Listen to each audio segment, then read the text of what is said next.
Terus Bu Koirunisya, anak saya tidak suka disentuh orang lain. Responnya langsung teriak, bahkan bisa berlebihan. Katanya sakit beli. Nah, ini sensitif di area tektil, Bu.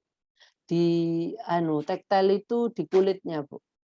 Sebelumnya juga tidak suka pegang yang lengket-lengket. Nah, ini memang, Bu. Anak ini panik minta segera dibersihkan. Tetapi kalau yang semisal rasa lapar, haus, dia jarang sekali minta makan sebelum ditawari. Dia juga di bagian introseptifnya itu juga dia nggak sensitif. Jadi dia nggak terlalu merasakan lapar dan haus. Gitu. Kalau dia sedang sakit juga tidak rewel, justru lebih anteng daripada biasanya yang aktif sekali. Ya itu Bu, karena dia hipo ya Bu, dia nggak terlalu merasakan untuk dari tubuhnya, walaupun sakit pun nggak merasakan. Lapar, haus dia juga kurang merasakan. Jadi kalau anak Ibu lebih ke arah responsiveness-nya itu hipo Bu. Jadi dia kurang merasakan rasa haus dan rasa lapar, dan dia badannya sakit pun dia juga tidak terlalu merasakan. Kalau anak yang hyper responsiveness-nya, wah itu Ibu tidak bisa tidur, rewel sekali. Itu ya Bu. Bu Koirun. Evan, Bu Evan, terima kasih. Ya, sama-sama. Bu Husnul. Sama Umar juga semenjak gak pakai pampers sering pegang kemaluannya, yaitu Bu. Kak, kita itu ya gimana ya? Memang titik itu area memang yang diciptakan Tuhan. Kalau dipegang itu memang ada sensasi yang nggak sama seperti di tempat lain. Jadi itu takutnya itu kan kita itu kebablasan gitu loh. Jadi dia menjadi suatu habit, kebiasaan dia memegang titiknya itu karena gampang jadi kebiasaan lah. Karena itu enak. Nah, jadi kita mungkin harus jaga. Jangan sampai kalau anak kita sudah mulai pegang titik, arahkan untuk tidak. Nek kalau 1-2 kali mungkin masih belum, dia masih belum keinget terus gitu ya. Tapi kalau dia sudah lakukan banyak kali, seperti saya bilang, kalau kita melakukan banyak kali itu seperti kita membuat jalan di hutan belantara. Kalau kita ke hutan kan pasti ada path toh, ada jalan setapak yang kalau itu dijalani orang sering itu pasti akan tercipta jalan setapak. Tetapi kalau untuk anak-anak yang seperti pegang titit itu, nah kalau 1-2 kali gitu masih belum. Tetapi kita harus alert. Nah, saya harus memberikan kenikmatan yang lainnya, kegembiraan yang lainnya yang bisa dia nggak cuman itu aja. Kalau cuma itu aja pilihannya buat dia, dia pasti akan kembali ke sana kembali. Nah, jadi sekarang kita harus memikirkan namanya kegiatan lain yang dia juga seneng. Nah, jadi orang-orang yang nggak punya kerjaan atau sosial kayak orang kita, orang normal pun loh, yang kegiatan sosialnya juga kurang, kemungkinan dia kembalinya ke sana lagi kenikmatannya, ya. Jadi karena dia juga nggak punya opsi yang lain, maka dari itu sebelum kita terjebak dalam situasi itu, perkenalkanlah banyak kegiatan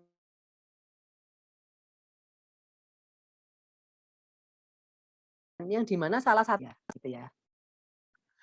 Bu Astuti Asti, kopral di kasur Angga juga ada, menarik orang lain tanpa sebat, mainan rambut. Nah, kalau itu menarik orang lain itu sebenarnya itu proprioseptif ya, kecuali mainan rambut. Mainan rambut itu lebih ke arah sensori peraba, ya. Sobek kertas juga itu bisa proprio, ya. Asal yang kita lihat itu bahwa dia sebenarnya ingin merasakan sobekannya atau dia ingin merasakan kertasnya. Nah, itu. Maunya makan terus tapi setelah itu muntah. Nah, yaitu Bu, dia itu enggak tahu rasa kenyang karena mungkin kekenyangan, Bu. Terus dia enggak tahu, dia enggak merasakan itu, kurang hyporesponsiveness-nya terhadap interoceptif ini. Solusinya, Bu, nanti kalau yang ini interoceptif ini, Bu, itu yaitu saya kalau interoceptif itu saya tadi mencoba karena interoceptif ini diatur di bagian otak yang namanya tadi saya udah katakan. Nah, itu kalau dibuka blok itu akan membuat anak ini pasti akan berubah seperti saya tadi itu. Saya percobaan. Nanti kita akan bicarakan pada waktu kita membicarakan interoceptif ini, Bu, ya. Jadi solusinya dengan non biomedis apa, kalau dengan biomedis mungkin kita lakukan dengan Bikon, gitu. Umar umur 3 tahun suka ngeledekin saya, buang mainannya melulu, habis saya bereskan. Nah, ini kan lain, Bu. Kalau ngeledekin itu dia sebenarnya pengen melihat respon dari ibu pada waktu saya buang mainannya, ibu yang ngeringkesin. Nah, ini mestinya kalau ibu tujuannya anak ini enggak punya keteraturan bahwa dia setelah main, dia yang beresin. Ibu yang bawa keranjangnya, dia yang ngambil satu-satu, beresin gitu. Jangan dibiasakan, nanti memang membangun habit itu susah dan harus konsisten berkali-kali baru habit itu terbentuk. Tapi sekali terbentuk ibu juga sudah enak. Itu. Nah, memang kita tuh kayak orang sekarang ini sebelum anak kita dewasa, kita mengkoleksi habit-habit yang bagus. Jadi akhirnya habit-habit itu akan membantu kita supaya kita enak hidup dengan dia dan tidak banyak masalah yang aneh-aneh itu. Itu, Bu. Apa Jadi kalau yang di waktu yang Umar ini, Ibu mungkin kalau nanti Ibu mau mainan dengan dia, ya kita pakai sesi yang lain. Karena nanti ini untuk urusan buang mainan yang baru dibereskan, nanti akan berimbas kepada dia sebenarnya maunya mainan. Dia taunya opsinya main dengan ibu itu seperti itu, gitu loh. Jadi ibu mungkin cari aktivitas lain yang bisa dia juga mainan dengan ibu, tetapi tidak berimbas di mana dia kalau sudah habis main, dia harus merapikan mainannya sendiri, itu, Bu. Ya. Ya, kalau menggesekkan giginya itu kayak orang tidur ya, waktu tidur ya, Bu. Kalau waktu tidur sih yang sampai ada bunyinya gitu, giginya krot krot krot gitu ya. Nah, oke nanti kita untuk menggesekkan giginya itu lebih ke arah proprio ya. Mama Maulana, Bu, bagaimana jika anak bermain air, tapi dia tidak mau berhenti? Jika sudah waktunya dia diminta berhenti, dia akan marah dan nangis. Dia akan berhenti ketika tubuhnya sudah mulai gemetar atau sudah lama sekali. Bu, ini gini, Mama Maulana, kita kalau punya relasi sama anak, kita harus punya kontrol. Pertama, kita harus punya kontrol terhadap anak kita, ya. Kontrol yang paling sulit itu pada waktu anak itu suka mainan itu, tapi nggak mau berhenti. Nah, kalau yang setengah suka masih gampang lah untuk disuruh berhenti ya. Nah, gimana caranya kalau yang paling sulit? Nah, padahal hal ini juga kita perlukan pasti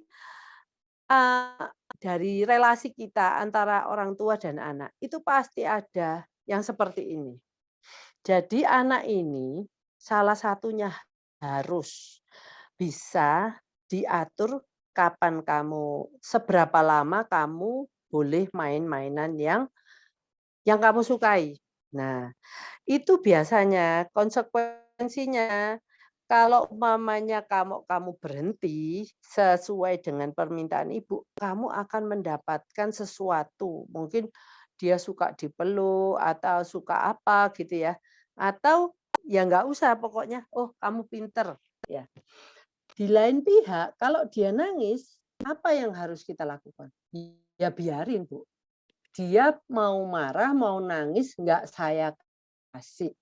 Tapi ibu kalau umpamanya dia pernah, 1 kali marah dan nangis, dia nggak dikasih, ya, sampai dia pasti akan berhenti kok ujungnya itu. Setelah berhenti, ya kita, peluk dia, kita ngomong, "Oh kamu sudah berhenti anak pinter." Jadi dia ngomong, "Kalau kamu nangis jangan berikan perhatian apapun." Perhatian itu kayak eye contact itu juga perhatian. Kita panggil dia namanya, ngomong, "Jangan nangis lagi," itu juga perhatian. Jadi diemin aja dia nangis dan marah, cuma sediakan segelas air putih yang dia bisa minum kalau dia haus, gitu. Tapi ibu mau riwa-riwi ke sana kemari di depannya dia, asal nggak lihat dia, nggak apa-apa. Terus anggota keluarga lain juga nggak boleh deket-deket dia. Nggak boleh memberikan perhatian gitu loh. "Oh kamu kenapa kok menangis?" Gitu ya, biasanya kan gitu. Mamanya nggak ngasih perhatian, tetapi saudaranya atau papanya atau neneknya yang ngasih perhatian, ya sama aja. Jadi biarkan aja dia nangis, pasti dia berhenti, begitu berhenti kasih perhatian. Next, Ibu lakukan ini dengan konsisten, jangan sekarang saya ndak dibiarkan marah dan menangis. Kedua kali diturutin, untuk dia mungkin apa, main air terus diturutin. Nah, dia akhirnya mencoba-coba kembali. Oh, saya punya pengalaman nggak boleh, saya juga punya pengalaman boleh. Jadi ketiga kalinya saya akan mencoba. Barangkali sekarang boleh, saya kan masih bisa gitu loh. Jadi kalau kita konsisten tidak boleh, kalau saya ngomong selesai ya selesai. Asal kita ngomong di depan. Mungkin Ibu kasih jam jam pasir atau ibu ngomong, "Kalau ini sudah kering, selesai." Nah, jadi berikan kayak orang itu kasih rambu-rambunya dulu gitu. Nah, kalau sesudah itu ibu lakukanlah konsisten. Pastilah 2 minggu aja selesai. Tapi ibu harus kuat.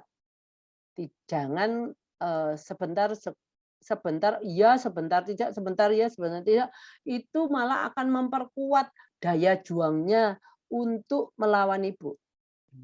Gitu ya. Oke, Lukman suka ambil sikat gigi di toko, sampai rumah suka dipatahin. Nah, itu proprioseptif, Bu, Pak. Daripada matain matain sikat gigi, dia suruh matain apa yang lainnya gitu, Pak. Jadi dia suka sensasi waktu matain itu loh, Pak. Jadi proprionya yang kena. Atau juga dia senang lihat benda yang tadinya utuh satu bisa jadi dua. Oke, sekarang kita bisa pakai benda lainnya yang dia mungkin kalau kita mau challenge, eee, okulomotornya, apa namanya, penglihatannya. Ya udah, coba pakai benda lain yang bisa dari satu dijadikan 2 yang tidak merusak. Ya mungkin apa ya, ranting-ranting pohon atau, benda apa yang bisa dipatahkan. Oh, itu loh Bu, buat kita motong-motong sayur itu. Nah, sayur tapi sayur itu lembek ya. Ini dia kayaknya suka sesuatu yang keras. Jadi input proprionya itu lebih kuat. Gitu. Jadi carilah Pak Arianto adalah apa namanya, benda yang tidak mudah dipatahkan. Nah, terus tapi kalau dipatahkan jadi 2 itu malah membantu, membantu pekerjaan kita gitu, atau sesuatu yang wajar dipatahkan jadi 2. Umar suka minum air keran atau air seninya kalau sudah pipis di tempat tidur, dijilatin. Ini dari indera perasanya, Bu. Ini Ibu harus tahu, saya mau tahu dia makannya bagaimana, Bu Husnul. Jadi, ini adalah memang, sensori perasanya yang sensory seeking untuk merasakan apapun dengan mulutnya, ya.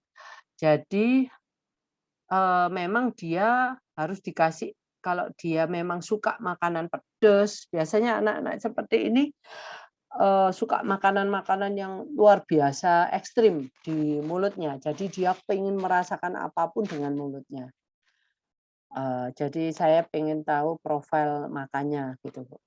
Nah, nanti saya minggu depan saya masih belum bahas untuk, anu ya, yang lainnya yang seperti Ibu tanyakan sebenarnya anu, saya cuman hari ini nggak keburu untuk ngelihat, red flag-nya dari sensori-sensori yang lain, saya baru ngomong interoceptif. Nah, kita akan ngomong sensori lainnya, kan ada 8, ini kita baru ngomong 1, ada 7.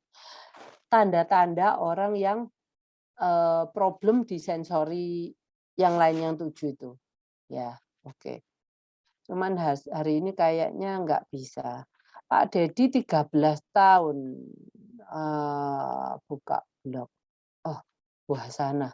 Wah, kalau buka blog bisa dilakukan dengan typing nggak? Mungkin bisa, Bu. Coba aja, Bu. Pokoknya insula cortex, Bu.